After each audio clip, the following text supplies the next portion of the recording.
एक तर ते कॉमन विमान होतं.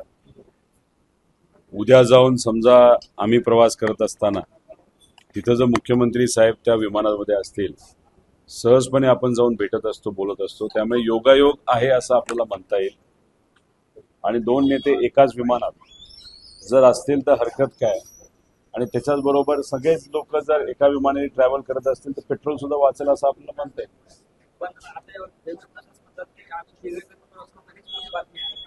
बातमी आहेच ना की एकाच दिशेने जात असताना तिघही लोक एकत्र जर प्रवास करत असतील तर ती बातमीच आहे.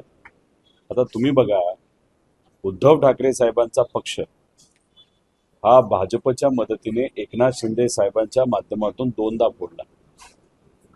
आपलं घर, आपला पक्ष, आपले कार्यकर्ते, आपले खासदार, आपले आमदार जर एखादा भाजपसारखा पक्ष फोडत असेल तर आपल्या स्वाभिमानाला ठेस पोचत असते. कारण का उद्धव ठाकरे साहेब हे स्वाभिमानी आहेत. कारण का बाळासाहेब ठाकरे साहेबांचे ते चिरंजीव आहेत. आणि स्वाभिमानी माणूस जो व्यक्ती नाही तर जो पक्ष आपल्या पक्षाला फोडलेला आहे त्यांच्याबरोबर जाऊन मांडवली करतील अशी चर्चा जर लोकांमध्ये असेल तर ते हास्यास्पद आहे.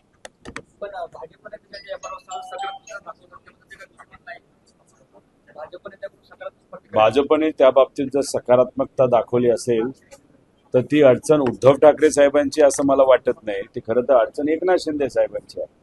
हा प्रश्न तुम्ही एकनाथ शिंदे साहेबांना विचारला पाहिजे. काय झालंय की डिलिमिटेशनचा कायदा पास करण्यासाठी भाजपला अजून 41 खासदारांची जरूरत आहे. त्याच्यामध्ये 20 खासदार टीएमसीचे आपण धरलेले आहेत आणि 6 खासदार उद्धव ठाकरे साहेबांचे धरलेले आहेत. त्यामुळे अजून 41 खासदार त्यांना पाहिजे.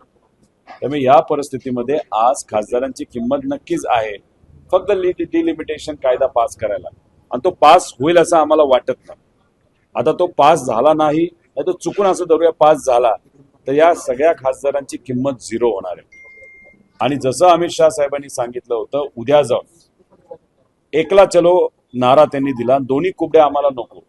2 कुबड्या कोणाच्या कुठल्या महाराष्ट्रामध्ये तर एका बाजूला एकनाथ शिंदे साहेबांचा पक्ष आणि दुसऱ्या बाजूला अजितदादांचा पक्ष. आणि मग एकला चलो असेल तर मी तुम्हाला सांगतो 2029च्या इलेक्शनच्या आधी एकनाथ शिंदे साहेबांचे अनेक आमदार आणि अजितदादांचे अनेक आमदार हे फुटून भाजपमध्ये जातील. त्यामुळे आत्ताचं जे काय प्रेम एकनाथ शिंदे साहेबांवर दाखवलं जातं ते फक्त हे डिलिमिटेशन कायदा पास करण्यासाठी आणि महाराष्ट्रामध्ये सत्ता ठेवण्यासाठी. एकदा हे सगळा वेळ निघून गेला तर या दोघांना सुद्धा डिच्चू भाजप देईल असं आम्हा सगळ्यांना माहिती.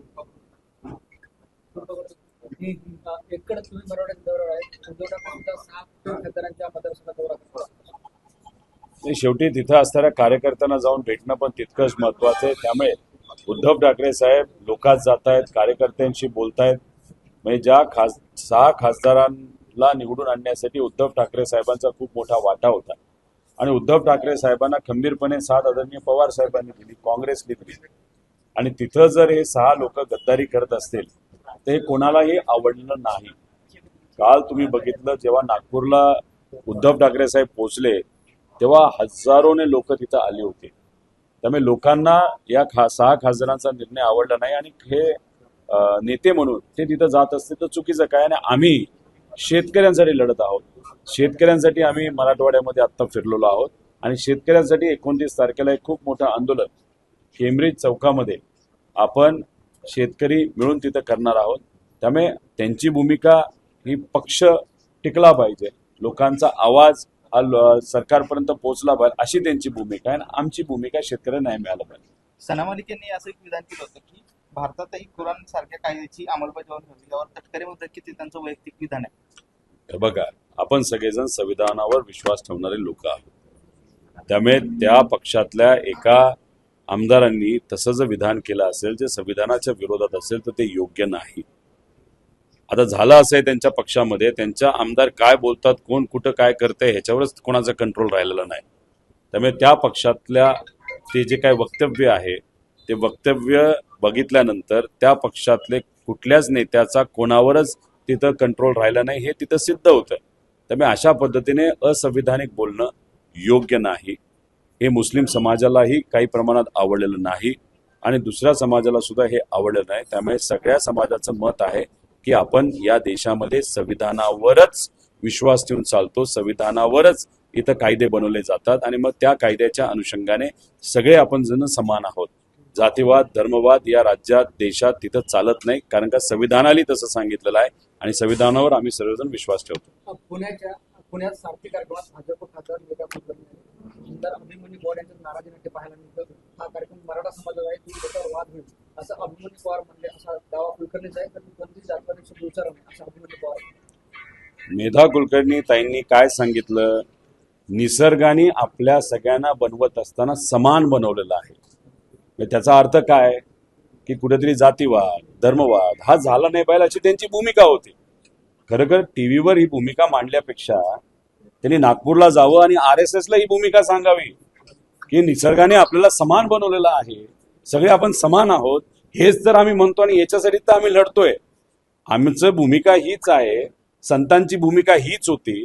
आता मेधा कुलकर्णी मॅडम ह्याच बोलत असतील तर त्यांनी त्यांच्या नेत्याला भाजपमध्ये सांगावं, जरा वेगळे कार्यक्रम घ्यायचे विचाराचे. अशी आमच्या सगळ्यांची मागणी आणि विषय एवढाच आहे की भाजप नेहमी काय करत आलेलं आहे, जातीवाद आणि धर्मवाद करत आलेलं हे आपण सगळ्यांनी तिथं बघितलेलं आहे. त्यामुळे त्यांच्यात जे काय झालं ते तो त्यांचा विषय असला तरी कुठेतरी मला असं वाटतं की जातीवाद आणि धर्मवादामुळेच कुठेतरी आपलं राज्य आता मोठ्या प्रमाणात मागे जात चाललेलं आहे. दिल्लीत 2 गुजराती बसले म्हणून तुम्ही काही करू शकता का असं जे राज ठाकरेंनी जय शिवसेनेला सुनावलं. राज ठाकरे साहेबांची स्वतःची एक वेगळी स्टाईल आहे आणि त्या स्टाईलमध्ये त्यांनी सुनावलं असेल, त्यांचा वेगळा पक्ष, त्यामुळे त्याच्यावर खूप मी जास्त भाष्य करणार नाही. विश्वास नांगरे पाटलाची नागपूरची आयुक्तपदी बदली झाली आहे, मात्र त्यावरून वाद निर्माण झालाय. काँग्रेसचं असं म्हणणं की हे खाकी वर्दीचे अधिकारी आहेत की संघाचा प्रचारक आहेत. काँग्रेसने काही प्रश्न फडणवीसांना विचारले. पोलीस हा निपक्ष असतो, कुठल्याही पक्षाचा नसतो. तुम्ही जर बघितलं तर पोलीस विभागामध्ये तिथं युनियन सुद्धा होत नाही. आणि पोलिसांची जबाबदारी काय असते, कुठल्याही पक्षाची भूमिका न घेता सामान्य लोकांना न्याय मिळाला पाहिजे. आज या महाराष्ट्रामध्ये दुर्दैवाने परिस्थिती अशी आहे की न्यायव्यवस्थेची अतिशय वाईट परिस्थिती आहे आणि त्याच्यात कायदा व सुव्यवस्था खराब होत असताना एक फार मोठा अधिकारी जर RSSच्या कार्यक्रमाला जाऊन वाहवा तिथं करत असेल तर कदाचित त्या अधिकाऱ्याची अपेक्षा एवढीच असावी की उद्या जाऊन मुंबईचं CP पद त्यांना मिळावं, DIG पद त्यांना मिळावं आणि त्या अनुषंगाने वाहवा करतात. आम्ही नांगरे पाटलांकडे बघत असताना आध्यात्मिक घरातून ते आहेत अशी भूमिका आम्हाला वाटायची, कारण का त्यांच्या आई त्या आध्यात्मिक क्षेत्रामध्ये त्यांचं चांगलं होतं. अतिशय मनापासून अध्यात्म संतांचे विचार त्यांनी जोपासले हे नांगरे पाटील साहेबांनीच मला सांगितलेलं आहे. आणि मग संतांचे विचार आपल्याला सांगतात एक संघ राहा, जातीभेद करू नका, धर्मभेद करू नका, हे संतांनी सांगितलं असं आम्हालाही माहिती आहे. नांगरे पाटील साहेबांनी सुद्धा हे ज्ञान आम्हाला दिलेलं आहे आणि याच्यातच जो पक्ष जो विचार हा जातीभेद धर्मभेद आणि भेदभाव करूनच तिथं आपण पुढे जाऊ शकतो, तर या ह्याच्यामध्ये तिथं त्या संघटनेमध्ये जाऊन ते जर तिथं बोलत असतील तर हे खरंच चुकीचं आहे. फार चुकीचा संदेश त्या ठिकाणी केलेला आहे. मग कुठेतरी त्यांनी बाजू ही घेतलेली आहे. मग उद्या जाऊन सामान्य कार्यकर्त्यांवर अन्याय झाला जे सरकारच्या विरोधात आहेत तर मग 100% त्यांच्याकडनं त्या लोकांवर कारवाईच होईल अशी आता आम्हाला शंका तिथं निर्माण झालेली आहे. पुन्हा असे प्रकार पाहायला असं म्हणत एकनाथ शिंदे खासदार संजय दिना पाटलांचे कान काय एक तर ज्या पद्धतीने ते बोलले ते चुकीचंच बोलले. ठीक आहे, ते रागात असतील, एखाद्या पत्रकाराने पर्सनल प्रश्न विचारला असेल आणि कधी कधी आपण चिडतो, पण चिडत असताना राजकीय क्षेत्रामध्ये आणि सामाजिक क्षेत्रामध्ये काम करत असताना एक दक्षता आपण सर्वांनी घेतली पाहिजे की कुठेही आपण बिलो द बेल्ट नाहीतर आपली भाषा ही खालच्या लेवलची नसावी, ही दक्षता तर सगळ्यांनीच घेतली पाहिजे. त्या दिवशी त्यांनी ती दुर्दैवाने घेतलेली नाही, ते चुकीचं बोलले. आता त्यांनी माफी मागितली असेल आणि पत्रकारांना ती जर ओके असेल तर मला असं वाटतं की हा विषय तिथं संपवावा. यावर राज ठाकरे असं म्हणतात की एक खासदार बोलतो मी 5 खून केले, इतकं बोलूनही सरकार चौकशी करत नाही. राज ठाकरे साहेबांचं आणि कोणाचंही मत तसंच येणार ना, कारण का एखादा व्यक्तीच जर सांगत असेल मी हे केलं ते केलं, मग कुठेतरी ती गोष्ट कुठेतरी सिरियसली घेतली पाहिजे. उद्या जाऊन लोकप्रतिनिधी असं बोलायला लागले तर लोकांचा विश्वास लोकप्रतिनिधीवर राहणार. लोहगड हत्या प्रकरणात सरकारी वकील उज्ज्वल निकम यांची नियुक्ती करण्यात आली. लोहगड हत्या प्रकरणात सरकारी वकील म्हणून उज्ज्वल निकम यांची नियुक्ती करण्यात आली. नाही, उज्ज्वल निकम साहेब एक चांगले वकील आहेत आणि त्या आधीच्या वर्षी आणि अनेक वर्षांपूर्वी सुद्धा आपण बघितलं असेल अनेक महत्वाच्या केसेस त्यांनी हाताळलेल्या आहेत. पण प्रत्येक ठिकाणी तुम्ही उज्ज्वल निकम साहेबांचंच नाव घेतलं तर मग त्यांना तेवढा वेळ मिळणार आहे का, तेवढं ते वेळ देऊ शकतील का, हे तिथं बघितलं पाहिजे. त्यामुळे त्यांच्या कॅपॅसिटीचे कदाचित वकील नसतील, पण मला असं वाटतं उज्ज्वल निकम साहेबांनी सुद्धा असे इतर वकील जे कुठेतरी केसला न्याय देऊ शकतील याच्यासाठी प्रयत्न तिथं करावे. विषय एवढाच आहे, ठीक आहे, दोन मोठ्या परिवारामध्ये ती जी काय घटना घडली ती दुर्दैवी घटना आहे, त्यात कदाचित दुसरा वकील आपल्याला देऊ शकला असता आणि गरिबाची एखादी केस असेल तर त्या केसमध्ये कुठेतरी उज्ज्वल निकम साहेबांसारखा व्यक्ती दिला असता तर ते जास्त उचित ठरलं असतं. कारण का हे श्रीमंताची केस आहे, इथं कुठलाही दुसरा वकील हा, कारण दोन्हीकडनं मोठे वकील येणार आहेत आणि मग तिथं तिसरा कुठला तरी वकील देता आला असता आणि गरिबाची एखादी केस असली असती तर आम्ही नक्कीच म्हणलो असतो उज्ज्वल निकम साहेबांसारखा चांगला वकील तिथं देण्यात यावा, पण गरिबाच्या केसेस. आमदार निलेश कोल्हे म्हणतात की सुजय विखे यांचे आभार मानले आणि ते म्हणतात की माजी खासदार सुजय विखे यांनी त्याग केला म्हणून आपला नंबर लागला, असं विधान त्यांनी केलं. त्यामुळे कार्यक्रमामध्ये एक चर्चा निर्माण झाली. चांगली चर्चा केली. खरं तर आपण हे म्हणू शकतो की जेव्हा लंकेबाऊंचं इलेक्शन होतं त्या इलेक्शनमध्ये सुद्धा अनेक लोकांनी खूप कष्ट केले म्हणून लंकेबाऊ निवडून आले. आता कोल्हेंची जी काही भूमिका असेल ती त्यांची व्यक्तिगत असू शकते, त्यांचा वेगळा पक्ष ते आहे. आता ते का बोलतायत, कशामध्ये बोलतायत आणि शेवटी त्या पक्षाचे असल्यामुळे नेत्यांची प्रशंसा करणं हे स्वाभाविक है. 6 सांसद के बागी हुए बाद पक्षांतर किए बाद उद्धव ठाकरे जो है महाराष्ट्र के दौरे पे, साथ में आप भी अपने पक्ष की ओर से महाराष्ट्र दौरे पे, क्या कहेंगे? उद्धव ठाकरे साहब जो वहाँ पे अलग अलग जिला में कॉन्स्टिट्यूंसी में जा रहे हैं क्योंकि उनके 6 सांसद जो है वो बागी होके दूसरे पक्ष में वहाँ पे गए हैं.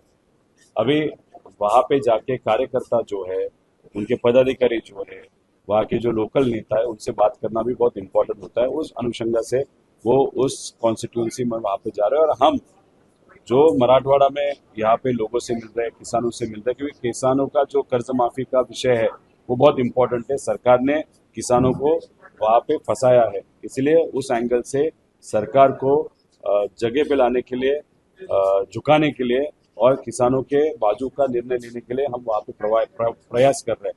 हमारा उद्देश्य किसानों को न्याय देने का है. अभी छत्रपति संभाजीनगर में भी जो है पायलट प्रोजेक्ट के तहत किसानों को जो फर्टिलाइजर है वो मिलने को काफी दिक्कत जा रही थी और मराठवाड़ा में कहीं ना कहीं किसानों की आत्महत्या कंटिन्यू हो रही है, इसके बारे में आप हर रोज 6 आत्महत्या किसानों की इस महाराष्ट्र में हो रही है.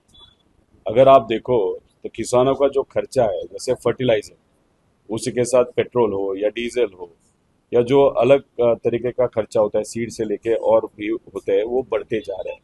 लेकिन उनका जो उत्पादन होता है या प्रोडक्शन होता है उसको जो भाव मिलना चाहिए, अनफॉर्चुनेटली वो भाव वहाँ पे नहीं मिल रहा. उसके कारण किसान अड़चन में आज आए हैं. अभी ये क्या सरकार क्या करती है, दिखावा बहुत करती है.